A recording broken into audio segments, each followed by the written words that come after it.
Alright guys, sa mapagpalang araw sa inyong lahat, meron tayong reaction video ni Rob Trip 2025 GAA na ituring na isang pinakakurap na national budget ayon sa isang political analysis. Alright, intro muna tayo guys.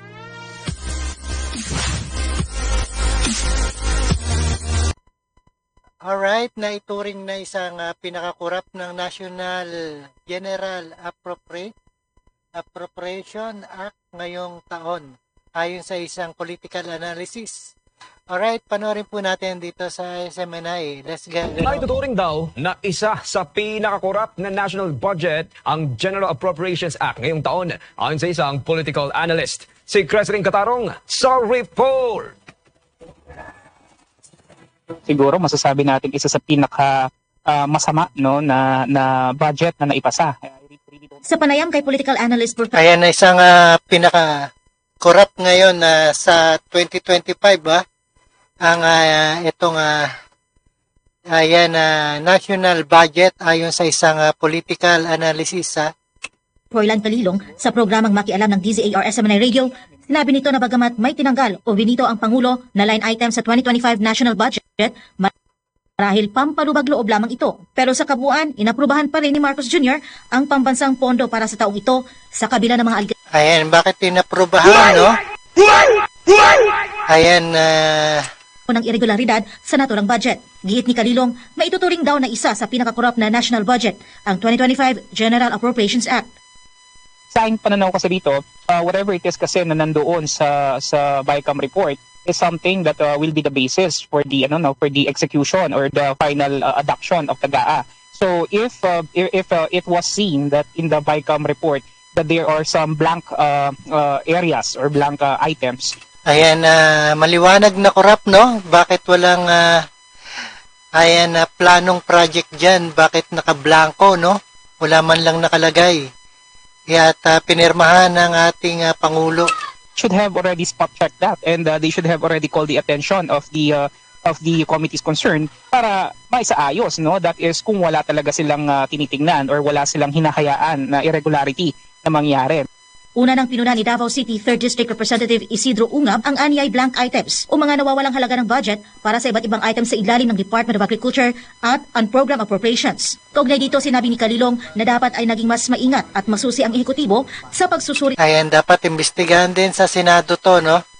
At batikusin din or impeachment din kung sino man yan. Bawat item na siyang sentimento ng mga Pilipino dahil ito'y pera ng bayan o pera ng mga nagbabayad. Pera ng bayan, no? Sila lang ang nagbubulsa. Uwis.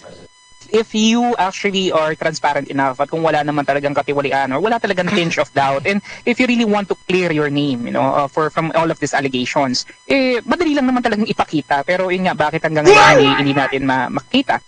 Samantala, sinabi din ni Calilong na kaliwat kanan ang umuugong ng mga balita patungkol sa kung paano ginagasta o ginagamit ng pamalaan ang kaba ng bayan. May mga aligasyon kasi na nagagamit ang pondo ng bayan sa politikal na interes sa pamamagitan ng kabi-kabilang paayuda na talagang hindi tama. Una na rin kinontra ni Presidential. Oo nga, bakit ginamit sa ayuda, no? Para sa kanilang political running sa Senado.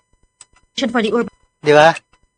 Chairperson Attorney Maynard Sabili ang lumalabas daw na pananakot ng mga politiko sa mga tao na kapag hindi ibinoto ay aalisin bilang benepisyaryo ng ayuda ng gobyerno. Tila nasusupres niya ang karapatan ng mga maranitang Pilipino dahil sa ganitong mga konsiderasyon. Ang pananakot ko ng mga politiko ngayon, sorry naibulgar ko sa kanila. Grabe pananakot, no?